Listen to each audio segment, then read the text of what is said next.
Assalamualaikum warahmatullahi wabarakatuh. Anak-anak sekalian,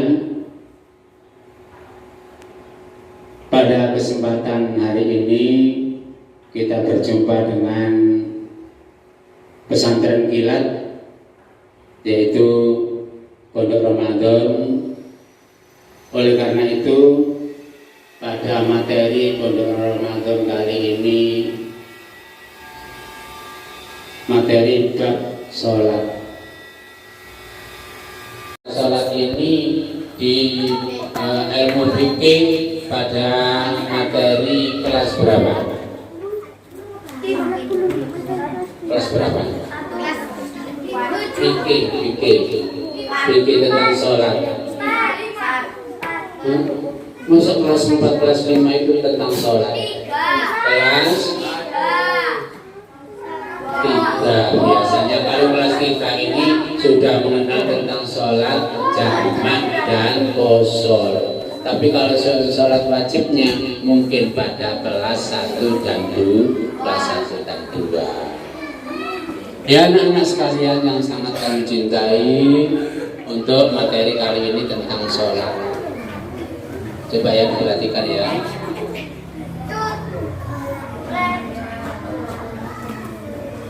Pengertian sholat di kami, secara etimologi sholat berarti doa, dan secara terminologi atau istilah para ahli fikih itu orang yang paham tentang pelajaran fikih, pelajaran ilmu agama, mengartikan secara lahir dan hakiki.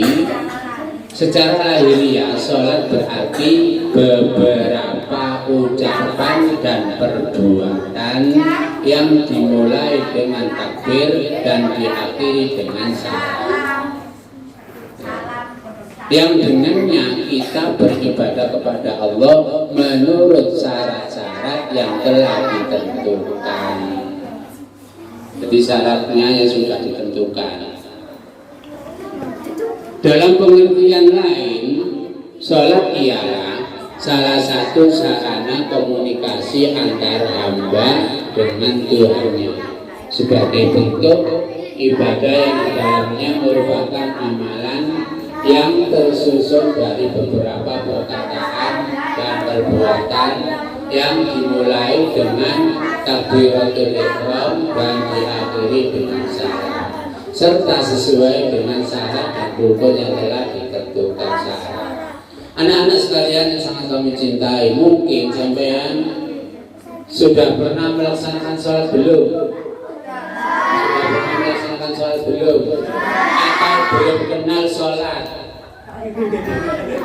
Belum kenal?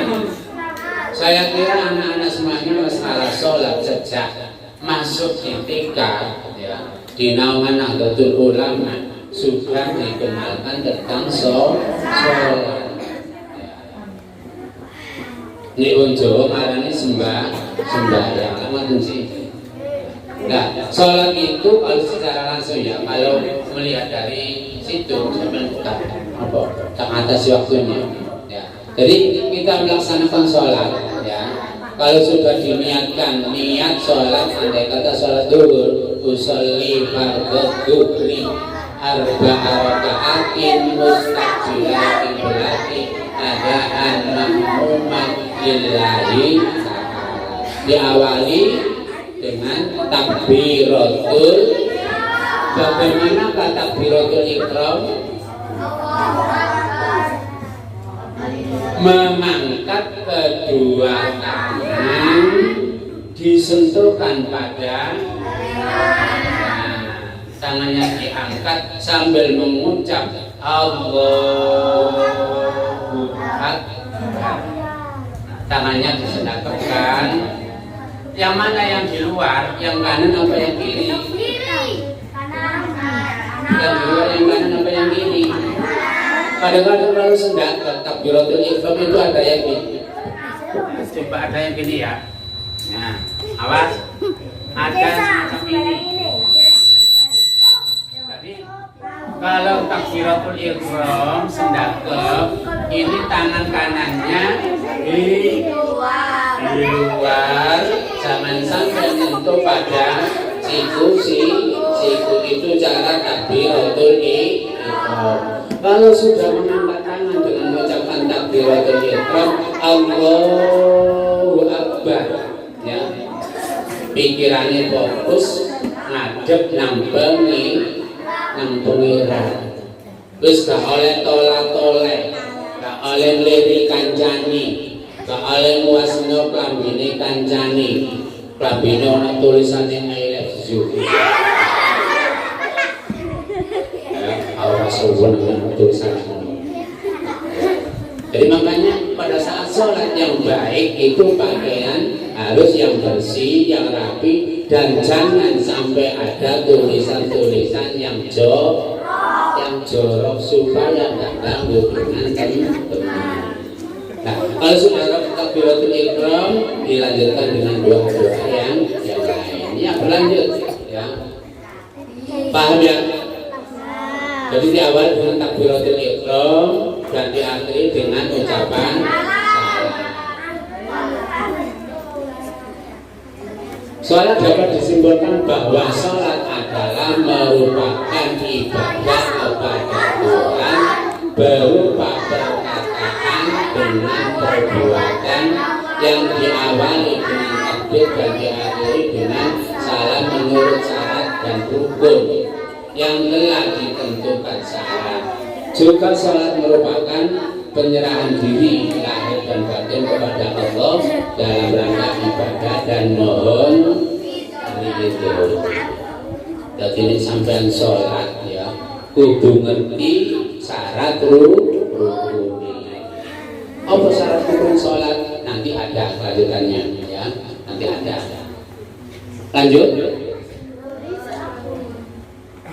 Dasar diperintahkan sholat bagi umat Islam ya, kita berpedoman pada Al-Quran, hadis, ijma, dan kalau orang Nahdlatul Ulama ditambah dengan qiyas. Al-Quran, hadis, ijma, qiyas itu sebagai pedoman hidup kita, lebih-lebih orang Ahlus Sunnah wal Jamaah. Jadi diperintahkannya di dalam Al-Quran ya, as-sholatu imam fiddin, ya kan? Sembahyang niku minangka cagake agama. Berarti wong kapan gak sembahyang berarti wong iku karo robohnya agama. Gaya jadi dasarnya diambil antara Al-Quran, hadis dan ijma dan ditambah dengan qiyas. Karena menurut waktu ya, ini sedikit waktu langsung aja. Sedangkan dasar diperintahkannya sholat dalam hadis sebagaimana disabdakan Rasulullah yang artinya Islam dibangun atas 5 perkara. Apa bunyinya? Dunia Islamu ala khamsin. Betul tak? Syahadatu alla ilaha illallah wa anna Muhammadar Rasulullah. Iqamis sholat, dirikanlah sholat. Apa dirikan sholat? Kita diperintahkan untuk melaksanakan sholat. Makanya ini kapan sampai sholat, sinten pun wis ngadep mulo, ojo katik suwal jawel kancane. Nek wis niat sholat terus gak oleh jual jawel. Iqamis sholat yang kedua apa? Iqamis sholat wa ita'iz zakat. Iya tak? Syahadatu an la ilaha illallah dunia Islam ala khamsin. Syahadatu an la ilaha illallah wa anna Muhammadar Rasulullah. Iqamis sholat wa ita'iz zakat wal haji wa shaumi Ramadan. Ya. Nomor 1 syahadat, sholat, terus zakat, terus puasa, terus haji. Puasa seperti apa yang kita laksanakan sekarang ini adalah puasa Ramadan. Kira-kira dari kelas 1 sampai kelas 6 ini adakah yang tidak berpuasa? Adakah yang tidak berpuasa? Tolong tidak boleh bohong ya. Jangan nunjuk teman, tunjukkan diri sendiri aja. Nah, siapa yang tidak puasa? Jangan nunjuk teman, tunjuk diri sendiri. Nah, kalau sampai nunjuk teman, mungkin kadang-kadang temannya itu benar-benar puasa tapi sampai bohong, sampai dosa. Kemudian adakah dari kelas 1 sampai kelas 6 ini yang tidak berpuasa? Ya. Laki-laki dulu, laki-laki. Ada? Gak ada? Ada yang? Ada yang kecil, lumrah karena masih kecil. Basic cilik kelas 1, kelas luru, bahkan kelas 2 sekarang sudah ada yang berpuasa. Sangat bagus. Sangat bagus. Itu merupakan belajar. Nggak sampai kelas 6 laki-laki kok nggak puasa ya kebancut. Ada lah. Berarti kalau kelas 6 nggak puasa itu yang salah adalah orang tua, kurang memberikan pelajaran atau pengajaran terhadap anaknya. Kalau andai kata anak saya nggak puasa kelas 6 besok dia bakal mau, ya kan? Sholat pun juga itu mulai dari kelas 3 ini harus wajib, harus melaksanakan. Kalau perempuan ada? Kenapa? Ya sudah besar nggak sholat karena hal-hal tertentu, karena berhalangan wedok, halangan wedok nek poso mergo ana iku. Ngerti nggih? Ngerti ana mergo ana iku, jadi ngerti iku ya. Ya, syahadat, sholat, zakat, puasa, terus yang terakhir haji bagi yang mampu sing duwe akeh.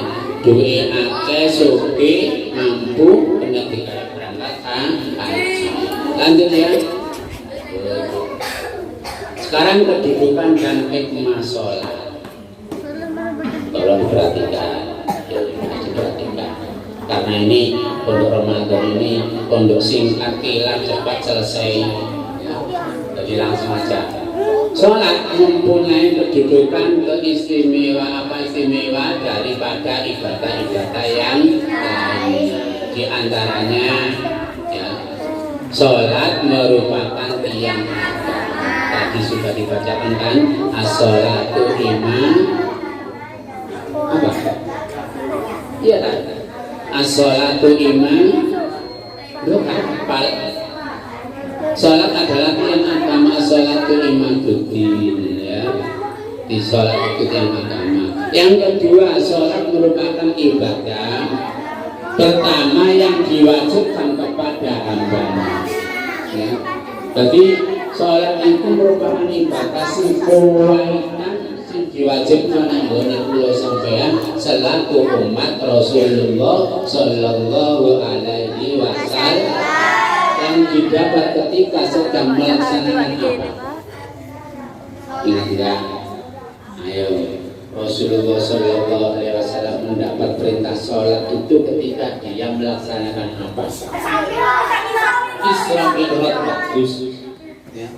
Ketika melaksanakan Isra makanya diberikan kepada umatnya, terutama kepada umat Islam. Lanjut ya, karena waktunya sempit. Yang ketiga, sholat merupakan sholat merupakan ibadah pertama kali yang dihisab kelak di hari kiamat. Jadi besok nih kalau sampean nih wis mati dipedot apa antara roh ambek jasad dijoko wis dikubur ya, wis ditutupi anjang-anjang terus diuruki disiram air. disiram, ditutupi anjang-anjang, ya, diuruki dan siram, kembang dan siram kembang, anak dulur podo sambang, podo nangis kaya wong nembang. Wis nomor siji sing ditakoni besok nek kapan kula sampean wis mati, ya, nek ditimbang karo Gusti Allah jane mlebu swarga, nomor siji niku salate dhisik sing ditakoni. Mangkane kula sampean kudu belajar salat cinten. Kadang-kadang nek ndelok arek lanang arek itu semerap. Kadang-kadang enak Allahu Akbar, sikile kraya-kraya. Kita mboten sikile kraya-kraya ndelok sikile kancane. Niki ka oleh. Wis mantep madhep kudu anten. Wis nomor siji besok sing dikisah tentang salat liyane mboten. Ora. Oh, biyen sepi duit uang gawe apa durung. Nomor siji mek salat dhisik. Ya kan? Nabi kan biyen bojomu loro. Sing ditakoki nomor siji salate dhisik. Lanjut. Yang selanjutnya, salat merupakan wasiat terakhir Rasulullah sebelum wafat. Sebelum Rasulullah Sallallahu Alaihi Wasallam diambil oleh Allah, ya, ini yang terakhir ini peseni Rasulullah nang umati dikongkong nglakoni Rasulullah wafat ketika usia berapa ya? Usia berapa? Apaan? Ketika usia 63 tahun. Iya tak betul kan? Ya, 63 tahun 100 untuk peserta putri. Ya, wasiat Rasulullah kepada umatnya. Makanya kita tidak boleh meninggalkan dalam keadaan apapun. Ojo loro titik lah kok gak sembahyang aduh bokongku. Angkani sholat itu masih loro ya apa nih ketika isi iling tak isi tetap di wajibno sampai di kekeringan ada nirut sok kekeringan gak iso sampai ngadeg ambek lunggu gak iso lunggu kongkong turu miring gak iso ngelumah gak iso samampuni kedip-kedip gak iso ayo dikubur. Ini lah, harus kedip-kedip galau. Dikubur. Yang selanjutnya, ya. Selanjutnya sholat merupakan garis pemisah. Apa garis pemisah? Garis pemisah antara orang kafir dengan orang Islam, ya. Kalau orang aku Islam tapi kok ora sembahyang,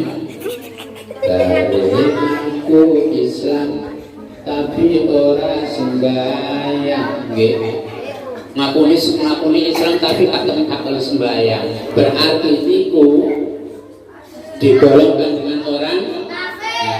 Garis pemisah orang Islam dengan orang kafir adalah tentang sholat.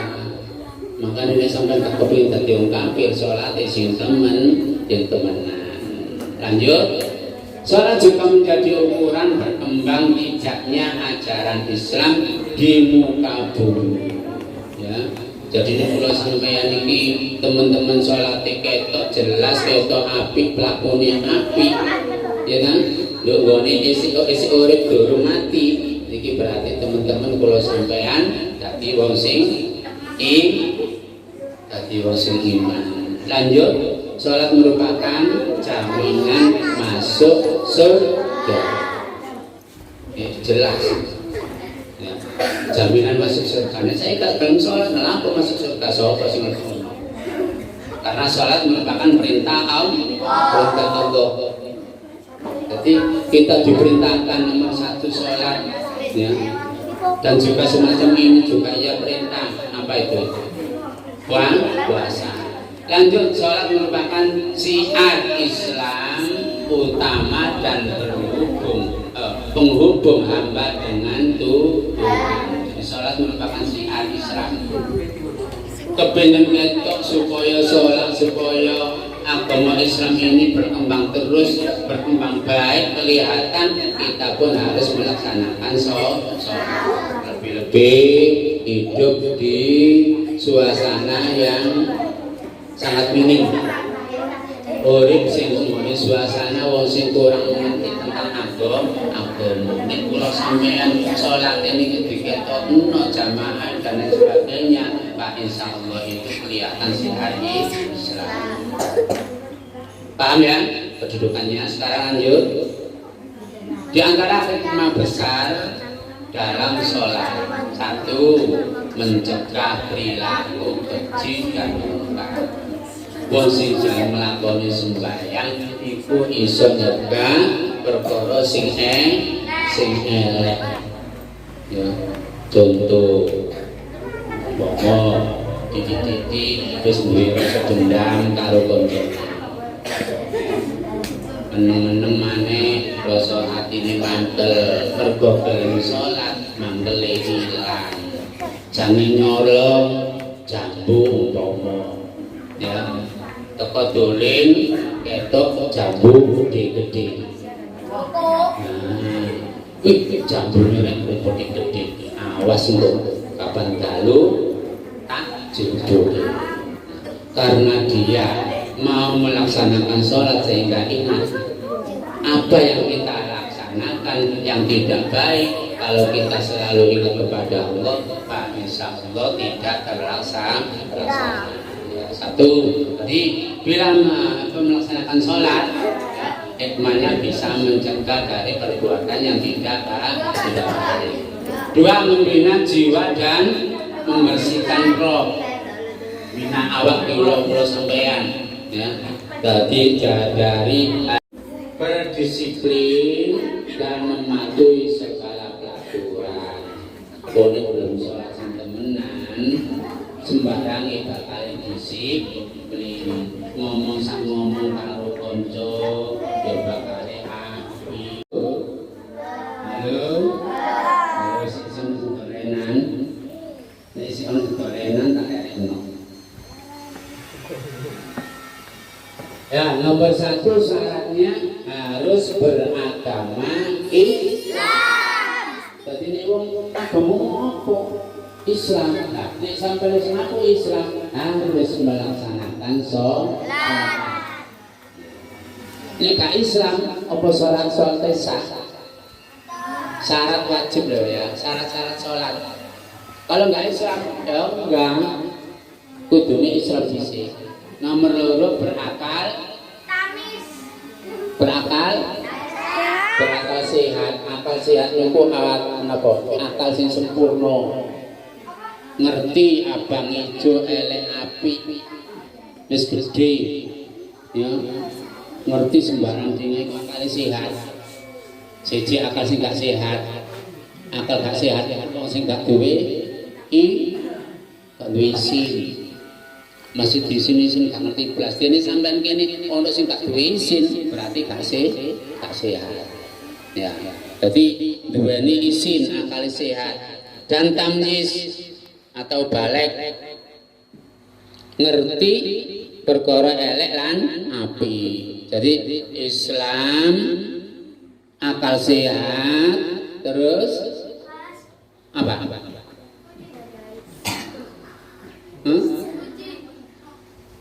Balik apa balik? Balik niku wis ngerti wis gede.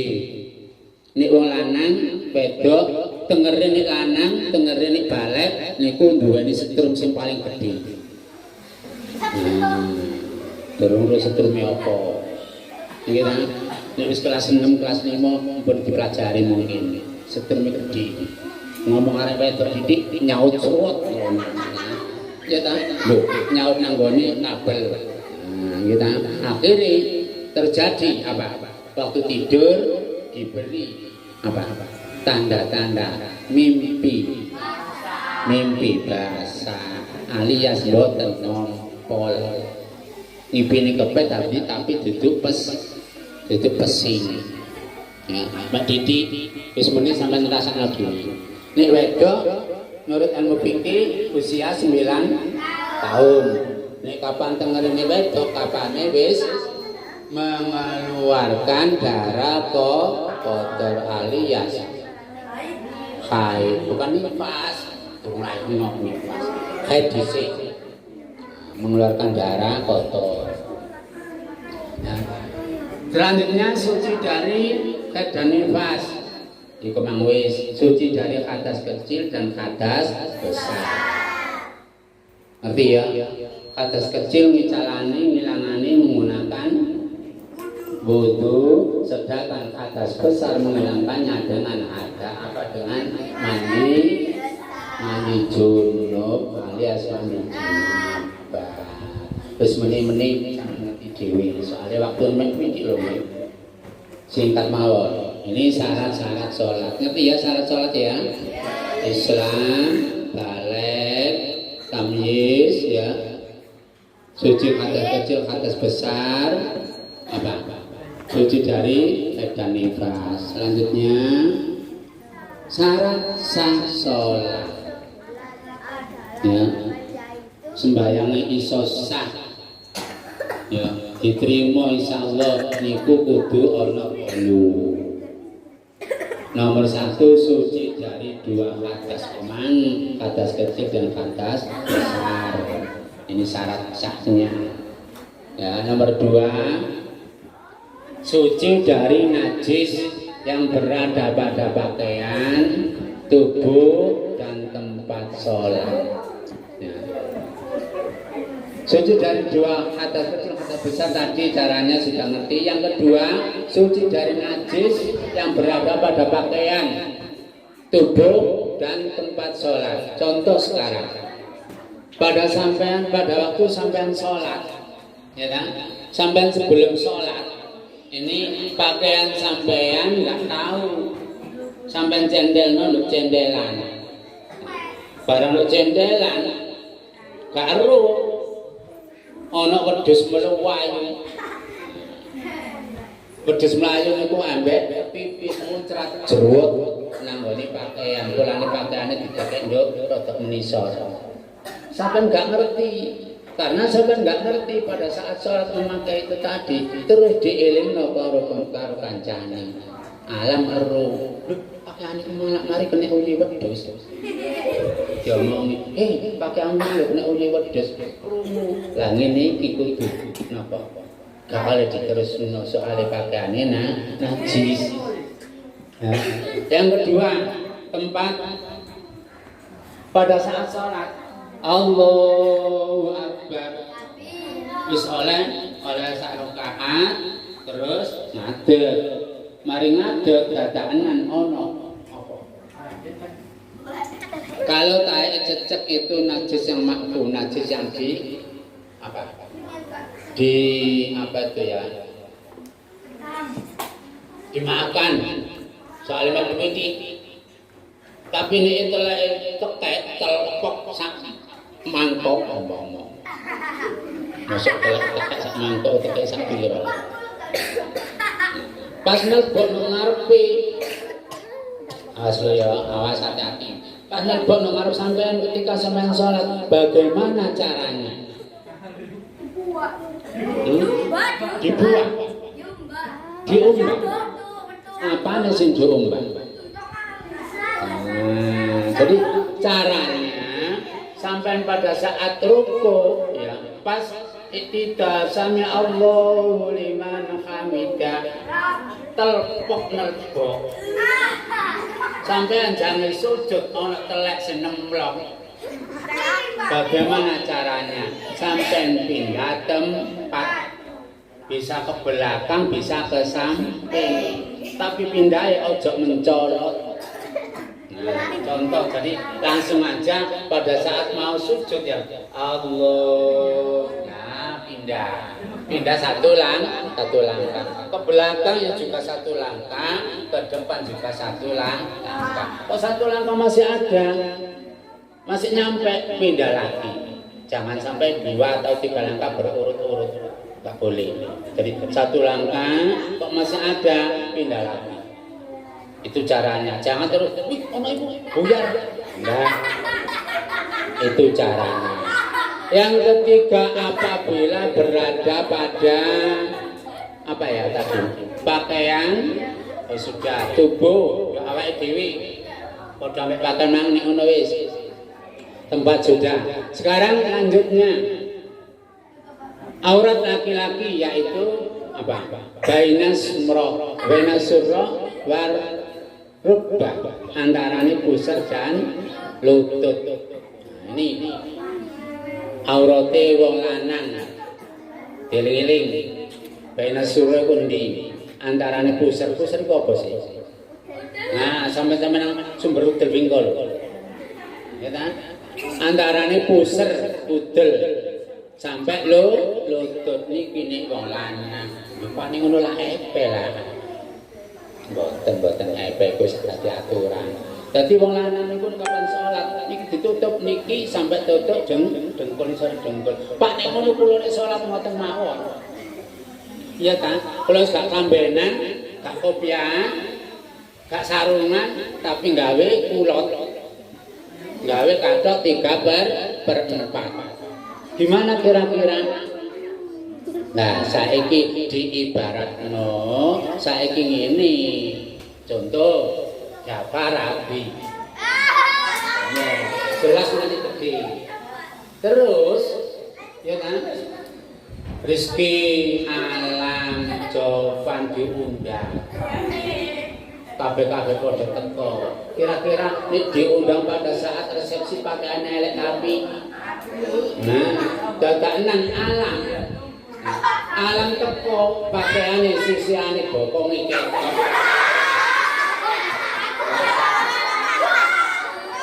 Kira-kira mau dianggap wong apa? Hah? Dianggap wong apa? Nah, dianggap orang sin. Akhirnya pinggir-pinggir kok nyingkri. Sinting. Pengusul acara ini kok dikepaken. Lah kula sampeyan yo ngono nambah Gusti Allah. Aturane sing apik, tata kramane sing apik. Senajan oleh gawe pakaian wis sakit mulai pusat sampai lutut karena kita berhadapan dengan Khalik yang menciptakan kita pun harus mempunyai tata krama gawe pakaian sing apik. Ini baik doa jangan cepet pacare gawe pakaian sing apik, gawe minyak parfum sing nyong-nyong enak itu. Nggih kan? Ayo. Kira-kira nek semayanan engko tak enteni lho mone kono ya koyo wis. Oh ya gawe pakaian sing paling asem iki paling apik. Berusaha ben pun dilem. Gak mungkin aku tak gawe ada sing coba kae gak mungkin. Selanang ngono. Selanang aku kok jam genteni sapa ya kira-kira. Genteni Bilqis. Wis aku tak macak sing apik gawe celana jeans. Ya kan? Gawe kaos sing apik ben kok Bilqis luwih seneng tambahane mbek aku. Cocok. Mesti ini ngono. Jadi kalau sampainya mana ketika kita sholat, ya walaupun auratnya ini tertutup sekian sama sekian boleh, tapi kita tidak mempunyai kesopanan. Alangkah baiknya kita menggunakan pakaian yang lebih menyenangkan bagi laki-laki, sedangkan bagi perempuan aurat itu apa sih? Apa? Aurat itu disawang bikin setrum. Iya kan? Disawang nyenengno alam wasmala. Setrum. Nek wong wedok mulai dari katakan semua anggota badan kecuali badan telapak tangan epe itu lupa aku lupa tahu orang itu katokan sih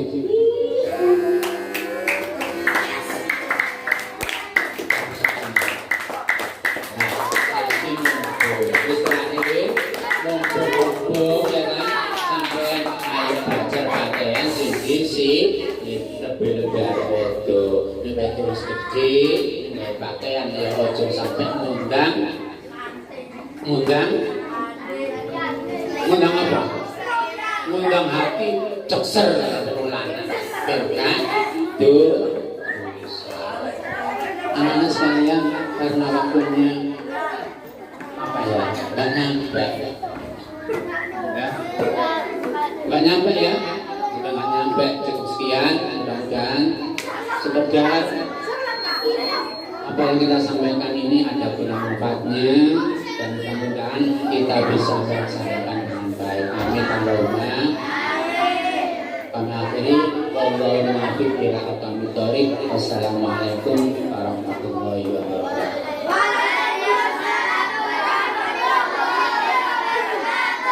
Kita doa.